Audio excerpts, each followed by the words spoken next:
episode of Financial Freeway. My name is David J. Attwood. I'm the man rocking the Ray-Bans, and I am on my way to work on this overcast Monday. Little sketchy with what the weather's going to be doing today. Don't quite actually know, but it's comfortable. I know a lot of people are complaining about how cold it is right now, but I'm actually finding it kind of comfortable. I don't mind the temperature as it is right now. But again, as Gabby says it, I'm Poseidon. I love the cold. Don't love it, sorry, that's the wrong thing. I'm not immune to it either. Like some people seem to think I'm immune to the cold, but I'm acclimated. But it is a little chilly for June, so getting a lot of the January jokes happening. We're sprinter. It's a balmy sprinter. But okay, so on the weekend, Friday, on Saturday morning or Friday night, depending on your perception, I decided I wanted to take part in the spirit sale at the local liquor store. And if you know me intimately, you understand that I am an enjoyer of spirits, and I really enjoy the whiskeys, and in particular I love the bourbons, and I love to collect bourbons. And when I started collecting bourbons, it didn't become a passion as it has over the years, over these last couple of years. In the beginning, I simply had this desire to create a shelf. I wanted to create a man cave, and on this man cave I wanted to have a few different types of whiskey, a variety of whiskeys. And at the time I drank a pretty easy to get your hands on bourbon, which I enjoyed. But as time went on, as it does, I started to go deeper and deeper down, especially with collecting. I don't know if this is just a fault of my personality, but as a collector, I found the more you learn about something, the more you realize how deep the rabbit hole goes. And I found myself 2 years ago standing in line at 1 o'clock in the morning at a liquor store. And I was like, how did I get here to this point? I started talking to people about their collections and what they had, and I realized that there was a bunch of people in line, and they were just like me. Middle-aged men who had a taste for fine whiskeys. And I thought, this is interesting. And so there was another sale, and the sale happens twice a year.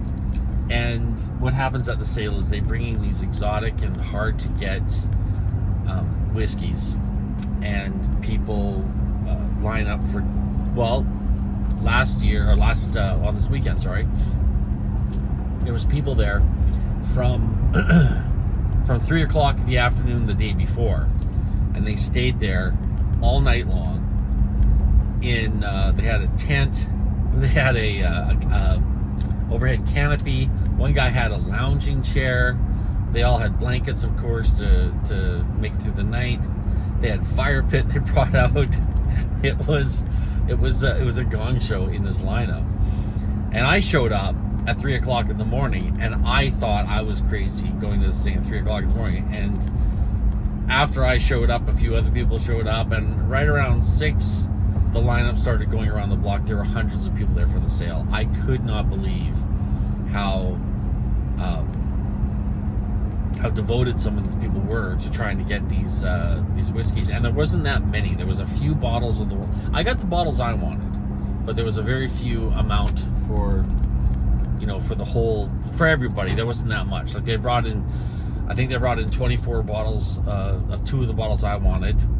And by the time I was walking out with my box of goodies out of the store, and a box of goodies, I was getting glared at by people. One person yelled out, "How long you been here?" And I said, I've been here for 9 hours.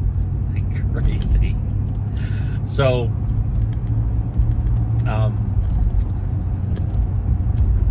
I don't know what I can say to success about that, but it was just an interesting thing. I guess the thing is, as I can point to success on this is what we talk about on Financial Freeway, is how when you learn something, when you know, like everyone knows how to use a computer. You're watching me on a computer or a smartphone, so you got that.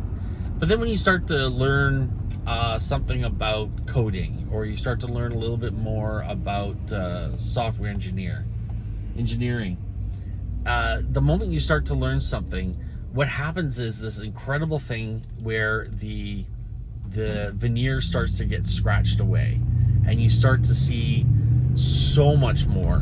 And it's like with every scratch, every sand of that veneer, every layer that's pulled back or rubbed away, you start to see more and more of how deep the knowledge gets, how vast it is. I was speaking to a man in that line who had a line on some bourbon bottles that I want, some really hard to get bourbon bottles, of which I was willing to pay a substantial amount of money for. And I asked him just almost casually, like, how do you get your hands on it? Who do you know in Washington State that has these bottles? And he looks right at me and goes, I don't know you. You're a stranger. I'm not going to tell you where I get what my sources are. Like, whoa, we went to a whole new level in that one moment. Like, this is incredible how passionate people can get. And not only that, but I also learned that I can just go to Washington State and see about getting some of these sought after bottles. Yeah. So, but it's the more you start to learn about something, the more you realize how much you don't know. And it goes back to something I said before. The difference between a smart person and a dumb person is a smart person knows they're dumb. And a dumb person, a lot of times, they think they're intelligent, and they think they're smarter than the average bear, and they think they know everything. That's the same with magic. When you start getting into magic and you learn a few tricks, you think, oh, well, okay, so the way they do that is they have they hide it behind their hand, or it's lifted by a thread. Okay, I get it. That's how it works. That's how the magic works. So now I know everything. And then when you start going down that rabbit hole a little bit deeper, you start to realize, as the more you learn how much there is to know, and the more you understand how little you actually do know. And I think that's, like I say, that is transferable across the board with anything. The more you know, the more you know how little you know. Yeah, that's a good way to put it.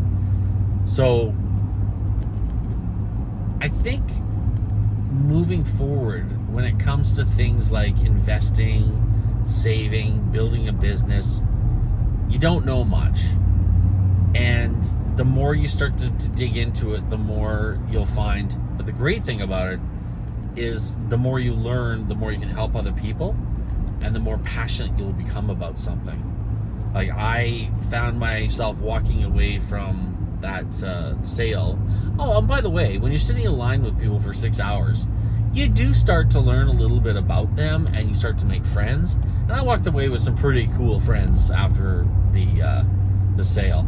And I look forward to doing it in November. Not really, but kind of. Yeah, because you got to think, when you do something like that, when you go to bed super early on Friday night, you wake up super early Saturday morning, and then you stand in line for 8 hours in the cold, and it was raining, and I didn't have a dollar coin for the shopping cart, so there was all these things that were against me.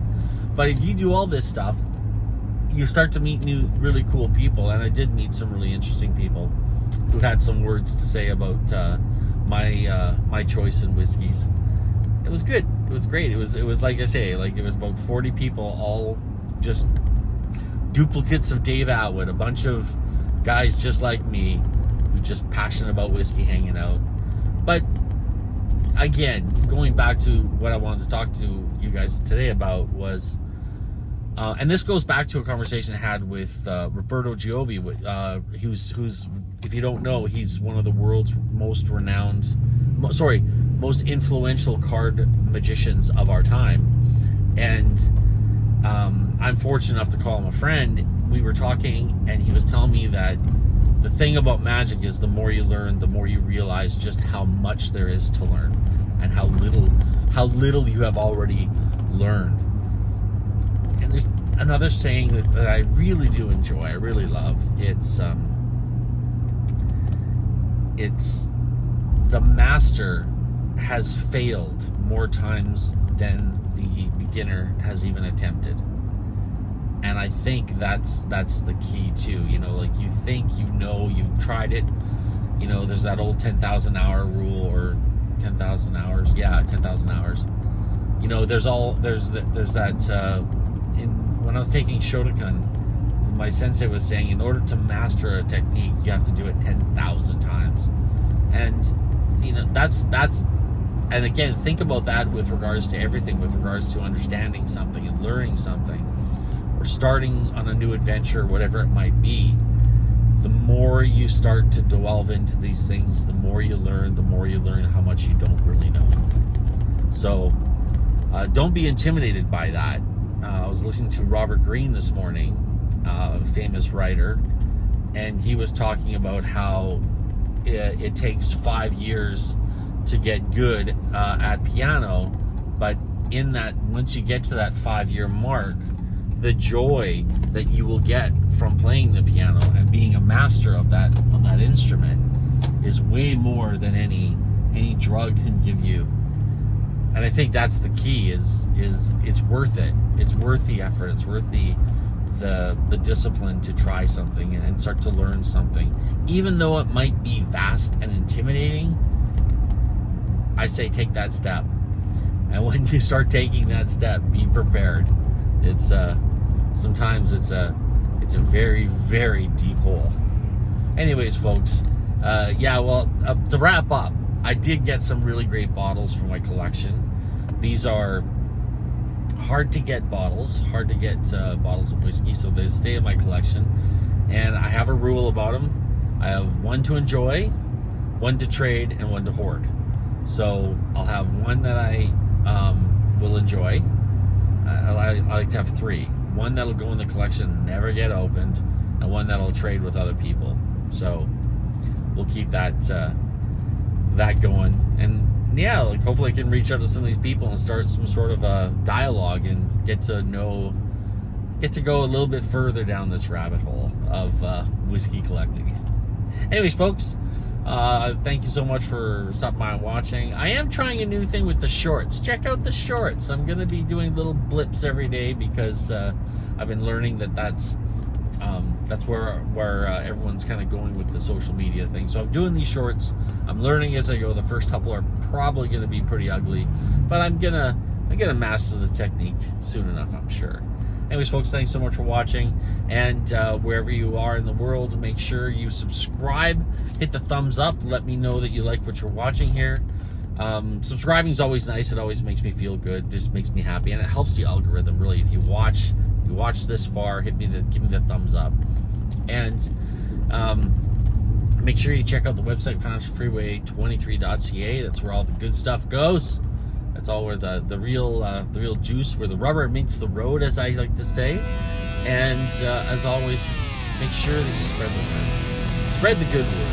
That's what we're here. We're preaching the good word about success, financial literacy, and the old grit, the get-to-itness.